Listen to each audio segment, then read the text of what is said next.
السلام علیکم ورحمۃ اللہ وبرکاتہ۔ وعلیکم السلام ورحمۃ اللہ وبرکاتہ۔ کیا حال ہے سب کا؟ الحمدللہ۔ کل کا دن کیسا گزرا آج تک قرآن کے نور سے؟ کون سی بات یاد رہی؟ کون سی بات ذہن میں بار بار آتی رہی؟ کیونکہ یہ ہو نہیں سکتا کہ کوئی چیز دل کو لگ جائے اور پھر دل میں نہ آئے، یا تو قرآن دل کو لگے گا یا پھر دنیا لگی ہوئی ہے۔ وقت گزرنے کے بعد اگر انسان کو احساس ہوتا بھی ہے تو اس کا فائدہ کچھ نہیں۔ اس وقت اس نے کہا یا لیتنی لم اشرک بربی احدا، لیکن جو نقصان ہونا تھا وہ تو ہو چکا۔ اگر دنیا میں بھی انسان اس بات کو ریئلائز کر لے تو بہت بہتر، ورنہ قیامت کے دن تو پھر صرف حسرتیں ہی ہوں گی یوم الحسرہ پہ۔ لانگ ٹرم پلاننگ کی بات آئے تو وہ ہمارے سامنے آخرت ہی ہو۔ بات یہ کہ اس شخص نے تو ایک باغ لگایا تھا نا، ہم میں سے ہر شخص نے ایک باغ لگایا ہوا ہے، یا نہیں؟ اپنی ایک ڈریم ورلڈ جو ہے وہ بنائی ہوئی ہے نا، جس کے لیے ہم کوشش کرتے ہیں، بھاگ دوڑ کرتے ہیں۔ دنیا میں جو کچھ بھی ہم بنا لیں بالآخر ایک دن وہ سب ختم ہو جائے گا، اور باقی کیا رہے گا جو آگے آج ذکر آ رہا ہے۔ کیونکہ کل کا جو واقعہ ہے اس کا خلاصہ آج کی آیات میں آئے گا انشاءاللہ، کہ جو سیکھنے کے سبق ہیں ہمارے لیے۔ بہت اچھا سبق انہوں نے سیکھا کہ ہماری زندگی میں دو طرح کی سچویشنز ہوتی ہیں، ایک تو اچھی اور ایک یہ کہ پرابلمٹک۔ تو جو پازیٹیو تھنکنگ جس کے اندر ہوتی ہے وہ اسی طرح کی بات کرتا ہے کہ مجھے امید ہے کہ میرا رب مجھے اس سے بہتر دے گا، یا میرے حالات جو ہیں وہ درست کر دے گا۔ اور یہاں بھی آپ دیکھیں کہ جس شخص کے پاس کچھ نہیں تھا مگر ایمان تھا، اس کے اندر امید بہت تھی۔ فَعَسَىٰ رَبِّي أَن يُؤْتِيَنِي خَيْرًا مِّن جَنَّتِكَ، یعنی میں تجھ سے حسد نہیں کرتا، اپنے رب سے امید رکھتا ہوں کہ وہ مجھے اس سے بہتر چیز عطا کرے گا۔ اور دوسری کیفیت میں جو مومن ہوتا ہے جب اس کے پاس کوئی نعمت ہوتی ہے تب بھی وہ ڈرتا رہتا ہے، اس کے اندر عاجزی رہتی ہے، اور وہ کیا کہ کہیں جو کچھ ہے میرے پاس وہ چھن نہ جائے۔ کیونکہ دوسرا اس کا حصہ کیا ہے جملے کو، وَيُرْسِلَ عَلَيْهَا حُسْبَانًا مِّنَ السَّمَاءِ فَتُصْبِحَ صَعِيدًا زَلَقًا، یعنی دونوں چیزیں آ سکتی ہیں، کیونکہ ہر چیز کا مالک اور قادر اللہ سبحانہ و تعالی ہے۔ تو کہنے کا مطلب یہ ہے کہ جو کچھ بھی ہمارے پاس ہے وہ بطور انعام نہیں، بطور امتحان ہے۔ جو کچھ بھی ہے ہمارے پاس، یا ہم جس بھی حالت میں ہیں، اچھی حالت میں ہیں تو وہ بھی امتحان ہے، اور اگر تکلیف دہ حالت ہے تو بھی امتحان ہے۔ دیکھا یہ جائے گا کہ ہم کرتے کیا ہیں۔ یعنی ایمان جو ہے وہ خوف اور امید کے بیچ میں ہے۔ یہاں صاحب کا لفظ آتا ہے نا، جس سے پتہ چلتا ہے کہ وہ دونوں کولیگز تھے یا ساتھی تھے یا دوست تھے، وٹ ایور، صاحب سے آپ اندازہ لگا سکتے ہیں۔ تو جب ہمیں ایسے دوستوں سے واسطہ پڑتا ہے جو مثلاً آخرت کو نہ مانے، یا ان کو آخرت کے بارے میں ڈاؤٹس ہوں، یا دین کے بارے میں، یا قرآن کے بارے میں، یا اپنے انجام کے بارے میں، تو ہم کس طرح سمجھاتے ہیں اس کو، یا ہمیں کس طرح سمجھانا چاہیے؟ یعنی ہمارے پاس کیا طریقہ ہونا چاہیے؟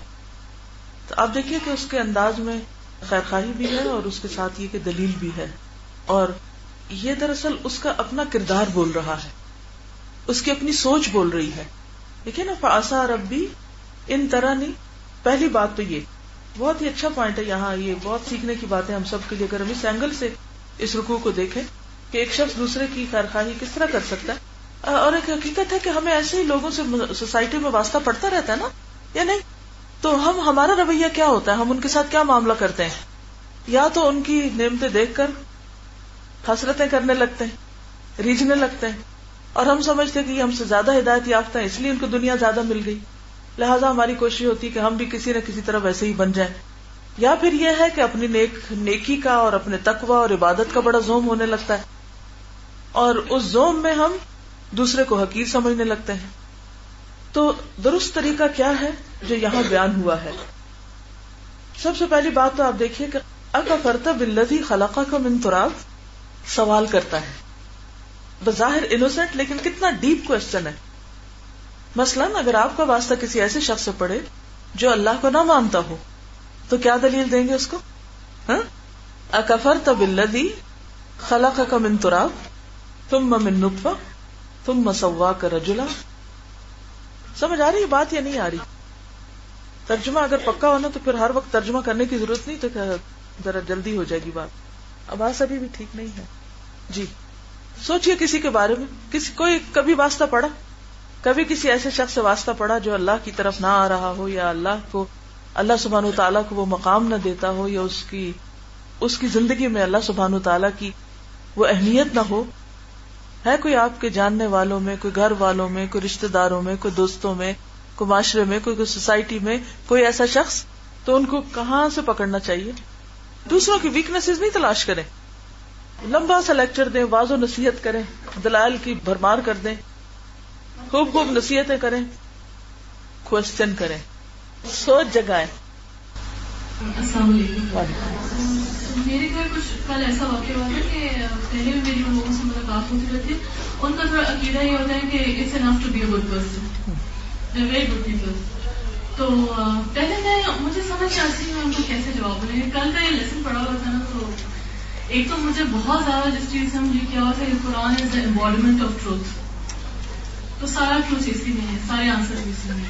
تو جو انہوں نے اس طرح کی تو بات کرنی شروع کی، بلکہ انہوں نے یہ کہا کہ اچھا آپ قرآن پڑھتے ہیں اور لکھتے ہیں۔ میں قرآن کیسے پڑھتی ہوں کہ وداؤٹ فیتھ پڑھنا چاہتی ہوں، کہ صرف اس میں یہ دیکھنا چاہتی ہوں کہ کیجول آبزرور کے لیے اس میں کیا ہے۔ تو مجھے سمجھ نہیں ہے کہ میں اس بات کا کیا جواب دوں۔ انہوں نے کہا ویسے بھی اس کی بہت ڈیٹیلس میں نہیں پڑھنا چاہیے، it's enough to be a good person.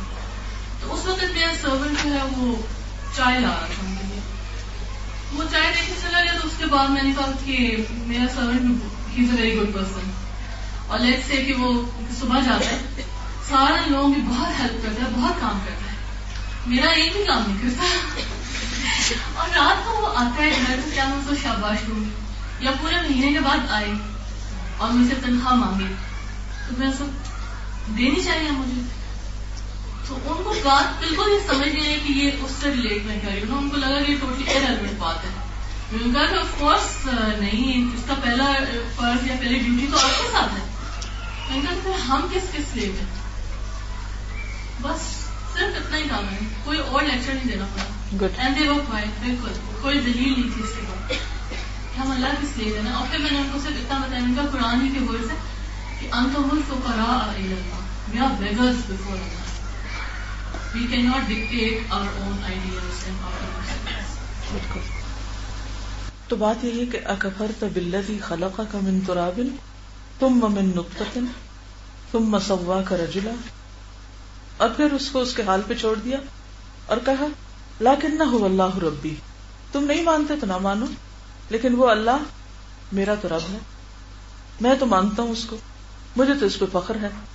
کیونکہ جب ہم خود ویک پڑ جاتے نا، جب ہم خود اپنے آپ کو اللہ سے ایسوسیٹ نہیں کرنا چاہتے، جب ہم اس کو حقیقی معنوں میں اپنا رب نہیں ماننا چاہتے، تو پھر مشکل پیش آتی، کیونکہ جب کنوکشن اپنے اندر ہو تو کنونس کرنا بھی آسان ہوتا ہے۔ لکنہ اللہ ربی ولا اشرک بربی احدا، اور یہی پھر اس نے آخر میں یہ جو بات تھی نا ولا اشرک بربی احدا، یہ اس نے پکڑ لی، اس کے دل کو لگ گئی، اگرچہ بظاہر وہ نہیں بھی مان رہا تھا۔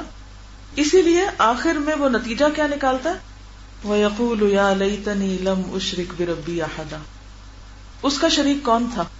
باغ، مال، دنیا، اس کا سہارا دنیا تھی، اور جب وہ سہارا ٹوٹا تو اس کو یاد آیا کہ کاش میں دنیا کو سہارا نہ سمجھتا، جس باغ کی وجہ سے، جس مال کی وجہ سے میں اتنا اکڑ رہا تھا، جس پہ مجھے اتنا گھمنڈ تھا، وہ اس قابل نہ تھا۔ کس قدر کتنی بڑی بھول ہے نا، کہ اصل کو بھول کے ہم نقل کے پیچھے دوڑ رہے ہیں۔ اور پھر آپ دیکھیے کہ اس کے دل میں اللہ کے بارے میں ڈاؤٹس ہیں، لیکن یہ پھر بھی بات کس طرح کرتا ہے کہ اپنی گفتگو سے اللہ کا ذکر نکال نہیں دیتا۔ ہمیں جب کسی ایسے انسان سے واسطہ پیش آئے کہ جو خدا کو نہ مانتا ہو یا خدا کی بات نہ سننا چاہتا ہو، تو عام طور پر ہم اپنا سٹائل بھی بدل دیتے ہیں، ہم بھی اسی کے رنگ میں رنگ جاتے ہیں، اور بعض اوقات انڈائریکٹلی انکانشیسلی اسی کی آئیڈیالوجی اختیار کر لیتے ہیں، اسی کی سوچ میں ڈوب جاتے ہیں۔ لیکن اس نے اپنی آئیڈینٹی برقرار رکھی، اور اگلی بات اسے کیا سمجھاتا ہے جو خیر خائی پر مبنی تھی کہ وَلَوْلَا إِذْ دَخَلْتَ جَنَّتَكَ قُلْتَ مَا شَاءَ اللَّهُ لَا قُوَّةَ إِلَّا بِاللَّهِ۔ پھر آپ دیکھیے کس سے جوڑ رہا ہے، کس کی بات کر رہا ہے، اللہ کی، کہ جو کچھ تجھے ملا ہے اسی نے دیا ہے اصل میں، تو اسی کا شکر ادا کرو۔ پھر اس کا ذہن پڑتا ہے کہ میری بات اس کے سامنے کیوں ہلکی، میری بات کو کیوں توجہ نہیں دی جا رہی، کیونکہ اس کے نزدیک میں اس کی بنسبت دنیا میں کمزور ہوں. اس کو وہ اعتراف کرتا ہے. انسان کو کبھی بھی اپنی حیثیت کو ڈینائی نہیں کرنا چاہیے. ہم جو کچھ ہے وہی ہیں. جھوٹ کا لبادہ نہ اوڑے کہ اپنے آپ کو بڑی چیز بنا کے پیش کریں. کیونکہ بعض اوقات ایسا ہوتا ہے نا کہ ہم سمجھتے ہیں کہ کسی کے ساتھ کسی کا مقابلہ کرنے کے لیے ہمیں ہر حال میں اس کے لیول پر آنا ہے. یعنی اگر ہم اتنے مالدار جب تک نہیں ہوتے اس وقت تک ہم اس سے بات نہیں کر سکتے. تو بات یہ کہ یہ تو کوئی کرائیٹیریا نہیں. اسے کہتے ہیں ان طرح نے انا اقل من کا مالم و ولدا. یہ اس نے کہاں سے نکالا تھا؟ یہ بات اس نے کہاں سے ڈیڈیوس کی تھی؟ کیونکہ اس شخص نے کہا تھا نا اپنی بات میں انا اکثر من کا مالم و اعز نفرا. اور لوگوں کی باتوں میں ایسے بہت سے جملے ہوتے ہیں کہ جس میں وہ دوسروں کی تحقیر کر رہے ہوتے ہیں اور اپنی بڑائی بیان کر رہے ہوتے ہیں اس نعمت کی بنا پر جو اللہ نے ان کو امتحان کے لیے دنیا میں دی ہے. وہ کہتا ہے انا اکثر من کا مالم و اعز نفرا. کہتا ہے ان طرح نے انا اقل من کا مالم و ولدا. تو اس پر مجھے کوئی شرمندگی نہیں, نہ ہی میں کسی انفیریورٹی کمپلیکس میں مبتلا ہوں اور نہ ہی اس پر مجھے کوئی پریشانی. کیوں؟ اس لیے کہ فعسى ربی ان یؤتینی خیرا من جنتہ. میں بہت پر امید انسان ہوں, میرا رب مجھے اس سے بھی بہتر دے سکتا ہے. اور یہ بھی کون کہہ سکتا ہے؟ جو واقعی رب کو رب مانے, جو یہ سمجھے کہ رب ہی کے پاس سارا اختیار ہے. ہمارا حال کیا ہوتا ہے جب ہمارے پاس کوئی چیز نہیں ہوتی یا ہمارے مقابلے میں کسی دوسرے کے پاس وہ زیادہ ہوتی ہے, عموماً دنیا, تو ہمارے دل کی حالت کیا ہوتی ہے اس کے سامنے؟ کسی ایسے شخص سے ملاقات ہو جائے جس کے پاس آپ کو پتا ہے کہ بہت مال و دولت ہے یا بہت کچھ دنیا کا حصہ اس کے پاس ہے, تو آپ کا کانفیڈینس لیول کہاں ہوتا ہے؟ جی لو ہوتا ہے. کس ڈگری تک؟ 0 تک. مومن کو تو ایسے نہیں ہونا چاہیے.